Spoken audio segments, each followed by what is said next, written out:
What's up, everybody? Tim back again. So tonight, I'm cutting this very short, so I wanted to get this in under the wire. Sorry if I seem a little tired. Been running around all day. So, wanted to do this video to celebrate George over at the Elvis Vinyl Guy's channel. He just reached 300 plus subs, so that's a fantastic feat. Congratulations. He's having a contest. And I like doing these because when you get to answer some questions, it kind of gives you a chance to let your other fellow music collectors know a little bit more about you. And I love doing these types of things. So, saw the topics, had to jump in. Hopefully, I'm getting this in right under the wire. So, I have the questions written down because I'm old and I don't remember anything. But before we get started, if you're not familiar with George's channel over at the Elvis Vinyl Guy, spoiler alert, he's a huge Elvis fan. If you didn't see that one coming, I'm sorry, we telegraphed that one. But he's into so much more. He loves the 80s. He's big into that. Just recently found out that he's big into Two Live Crew of all things. So he just scored that on a VC meetup. So it was really fun to talk to him about that. I appreciate it when someone's kind of all over. They're willing to delve into different genres and things like that. And George is into classic rock. He's into to some of the more current stuff. He's just all over the place, and it's good to see because I myself am all over the place, and I like it when people can really relate to a lot of different types of genres of music. And not to saying that those guys just stay in their lanes. Is there anything wrong with that? There's really nothing. It just, whatever speaks to you. It's just, it's good to see when people can have a wide palette. So anyway, I'll leave a link below to George's channel. So in case any of you who are subscribed to me don't know who George is, please go check him out. So I got the questions. There's 4 in a bonus. I'm going to do one of the bonuses. So here we go. Show a record that means the most to you. Well, I don't have the copy of this album that would mean the most, but I'll show this anyway. And The Court of the Crimson King by King Crimson. So the actual copy that would mean the most to me is in the possession of my aunt. Way back when I first started making videos, I talked about my aunt Judy and my uncle Jack, and they really were probably more so than anybody else responsible for a lot of my musical palette growing up. Great record collection, great tape collection. Music was very important in their household. They listened to the radio all the time. Music was always playing. Radio, vinyl, didn't matter. And when I was young, when I say young, I mean like 8 or 9. I remember they had just moved into the house that they lived in when my uncle passed. Their old house got broken into, and they taught me how to use their stereo. So there were 3 people who were authorized to touch the stereo: my Aunt Judy, my Uncle Jack, and me. That was it. And I even remember my uncle having a party and saying, "They want to hear something? Don't let them put it on. You do it." So I used to bring tapes all the time to record stuff. And I would record Yes, and they had some Zeppelin and some Floyd, just, I'm not saying run-of-the-mill stuff, but this is stuff that everybody should know. One day my uncle pulls out King Crimson and says, "Give this a listen," and just, puts it on and goes and does something else. And I must have been 12, maybe, and my brains fell out of my head. I couldn't even comprehend what I was hearing. I instantly, when it was all said and done, put in a blank tape and recorded it, and absolutely fell in love with it. I think I listened to that tape every day for almost a year. So I want, and my aunt knows, and she's talking about maybe giving me their entire record collection, which would be beyond touching to me, but I want their copy of that record just because it means so much. So I don't have the copy, but I did want to show it. So, but that album, it kind of reminds me that every time I start to think that, maybe I've explored it all, I think about to that time when my brains fell out of my head on that album. Because I think it's important to know that you're still looking for that. I think that's why we collect. We're still looking for that memory. We're still looking for that first time, and that album did it for me. So that would be the answer to question number 1. Question number 2: show something that will never leave your collection, no matter what the issue. And there's a lot of things. I think a lot of us could really pinpoint, probably 50-60% of our collection that would just never leave. The work you put into it, the work you put into maintaining your collection, you're not going to give it up. But this one meant a lot. I'll turn it around so you can see a little bit better. So what you are looking at is the Star Wars box set vinyl for the soundtracks for the first 6 movies. This is Phantom Menace all the way through Return of the Jedi. It's 11 discs, 11 LPs, and my wife gave it to me. She gave it to me on Valentine's Day. She basically put 2 and 2 together. She said, my husband is a huge Star Wars fan, and my husband loves records. What else do you get the guy? 11 records full of amazing music. I was ready to call off work that day and just stay home and listen to this. I've listened to the whole thing probably twice. Not straight through because I don't have that time, but this is definitely something that when I'm in that mood, I'll grab an LP and fire it right up. And it means a lot to me because this isn't probably something I would have bought myself. I buy records. We all do. We buy music. But when a price tag starts getting pretty high, I constantly think of, money for the family. We have a 5-year-old. Our oldest, who's 25, is living with us. I always think, I don't need to spend $80-$100 on records on one thing. It's different if I save up and maybe go on a special dig or something, which I've done a couple times, but that hasn't been spur of the moment stuff. And it was very touching that she did this. So it'll never leave. I don't care what I have to sell.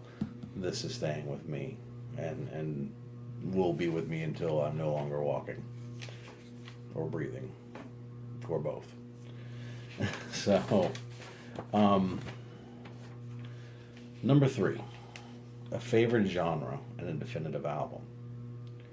Well, if we talk about favorite genres, I love classic rock, I love prog rock, I love metal, I love thrash, I love hip hop, I love album rock. Soul, R&B. There's a lot. But what I decided to do on this one is kind of focus on a recent passion. I've been listening to music obviously a long time, but for some reason my ear just never really wanted to focus in on jazz, which is funny considering I'm a huge hip hop fan, and a lot of the hip hop that I listen to heavily samples jazz.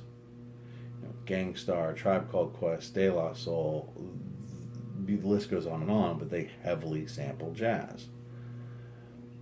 And I would listen, and I knew, some stuff. But it wasn't until, I'd say, the last couple of years that I've really focused in on learning more about jazz. So, as I did, there's names that always come up in that conversation. And I don't have this on vinyl, so I'm going to show the CD. So hopefully this is okay. If it's not, that's fine. I can live with that. I'm doing this more for the fun. So I'm going to take it out of the case so it doesn't glare. But to me, when you talk about a definitive jazz album, you know, and some people may have their differences of opinion, I'll show it a little bit closer. Miles Davis, A Kind of Blue. You've got some amazing heavy hitters on this album. You've got Cannonball Adderley, you've got John Coltrane, you've got Paul Chambers. I mean, the album is a classic. There's no denying that. But what struck me even more so about this was that when Miles put together this team and they got him in the studio, he discussed the theme. He discussed what each song would entail. After that, it was improv. And I think that speaks volumes to not just the music, but also the players. And when you think about jazz, a lot of it is, you know, you have your bebop, you have your more accessible jazz, you have your avant-garde or just free jazz out there akimbo. But improvisation is a huge part of it. And to pull in a group of talented musicians and say, here's an idea, here's how it's going to start, and each one's going to get its moments, and then we're going to conclude, and then turn the tape machine on and go. And in a lot of times, the takes that they used were very early takes. That's amazing. And that, to me, just speaks about the magic. So when I think of jazz, I hold this in very high regard. This was a CD that I was lucky to find very, very cheaply. And it was one I was probably going to order anyway. I will get the vinyl of it. But yeah, this is it says Jazz Masterpiece on it. And I can't disagree. And again, I'm not saying that I'm an expert, but it's an amazing album.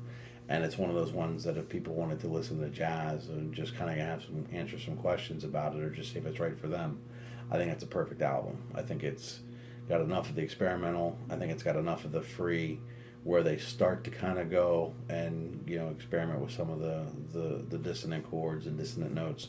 But it's not 100% free jazz where it's inaccessible. And to me, that's a perfect album. So it's probably creeping well into my top 20. Next question. An album that eludes you. Anyone I don't own? There are so many, but the first one that came to mind, and again, I'm sorry for this being long, but I'm a storyteller. The one that eludes me the most, at least right now, is the self-titled debut by Badlands. So Badlands was formed after Jakey Lee left the Ozzy Osbourne band, whatever you want to call it, primarily over the dispute of creative rights and things like that. You know, I'm sure there's probably more to it. A lot of people say that Sharon Osbourne was a driving force of people driving people out of that band. You know what? That's neither here nor there. But Jakey Lee was no longer going to play with Ozzy Osbourne. So he decided he's going to put together a group and focus on a heavy blues rock, still in the metal lane, but a blues rock sound with a phenomenal singer, the late Ray Gillum. Recruited Eric Singer on drums, and the bass player who is literally falling out of my head, and I'm not going to get it because I'm too tired, so I apologize. And they recorded, in my opinion, what was like an 80s metal hard rock masterpiece with their self-titled. When it first came out, and I remember at this point in my youth, I was reading like Hip Parader and Circus and stuff like that religiously. I mean, that was like my Bible. And I remember hearing about this band, and I remember following this band up until the album came out. When it was due to come out, I ran right to the record store, pretty much bought it on a whim, just because I was excited that Jake E. Lee had a project. And when I say I played that tape to death, I broke it. I mean, literally broke it.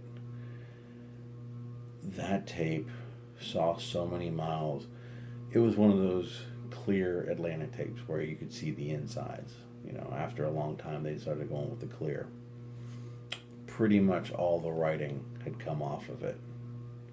So I couldn't tell you which side was which. And it didn't really matter because wherever I put it in, it pretty much played all the way through, top to bottom, and over and over and over again until I pulled it back out and something else. And, you know, it showed signs of, you could hear the signs of the wear and this and that. And one day it just popped and it was done. And it was over, you know. And for a while I couldn't find it. I couldn't find it anywhere. I found a CD at a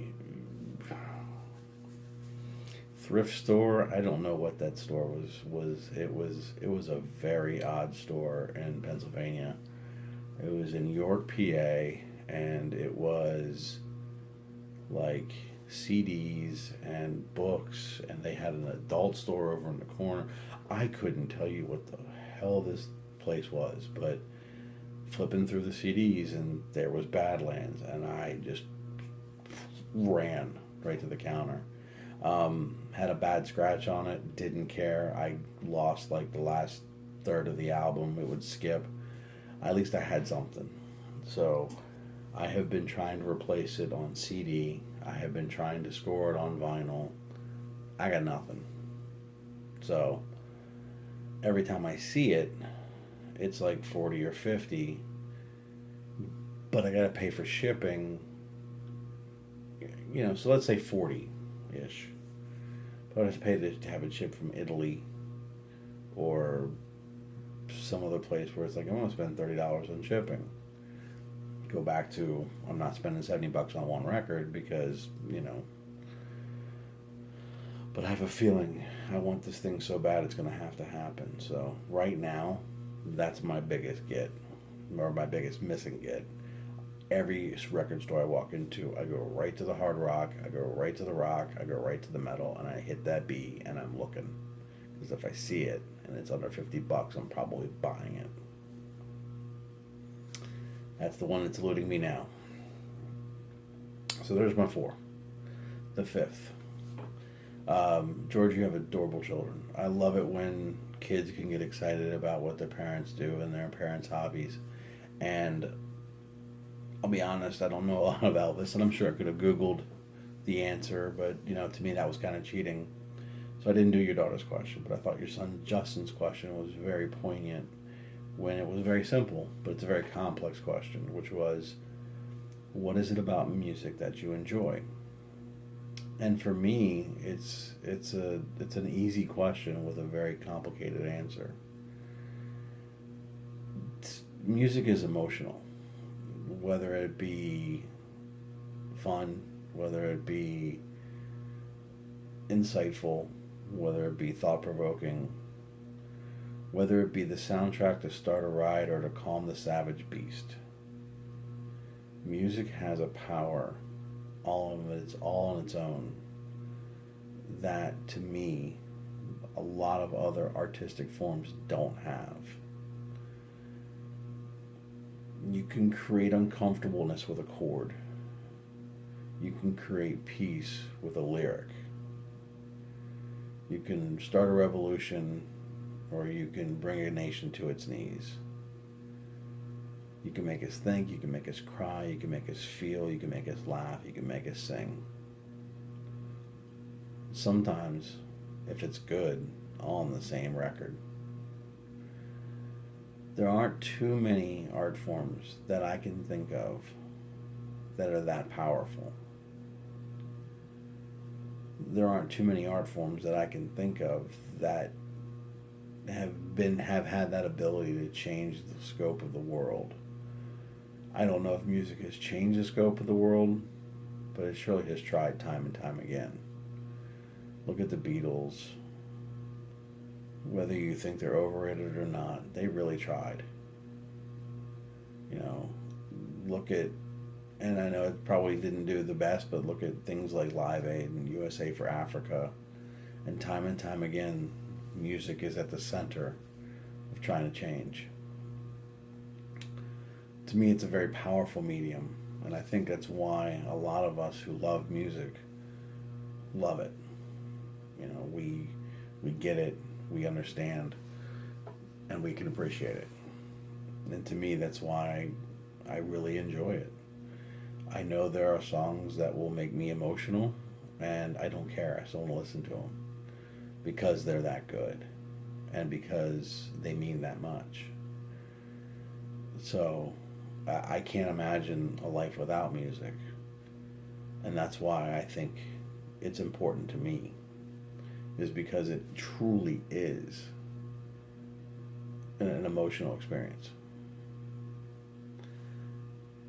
George, I hope this satisfies all the questions. The contest is the contest. That's fine. Um, you know, I think I recently subbed you. I did go, you know, start going back and watching some of the videos, wanting to get to kind of know you. And from what I can see, you are a true, genuine person who loves music, loves his family, and really just goes out of his way to share that passion with not just yourself and your family, but those around you. And that is speaks volumes, you know, in your videos, in the way you speak about your music, because you care and you really do enjoy it. So it was an honor to do this video and to promote your channel. I wish you 30,000 subs more. I think you definitely deserve it, and I enjoy watching your videos. They're absolutely entertaining. So everybody take care. Have a wonderful evening. We'll talk soon.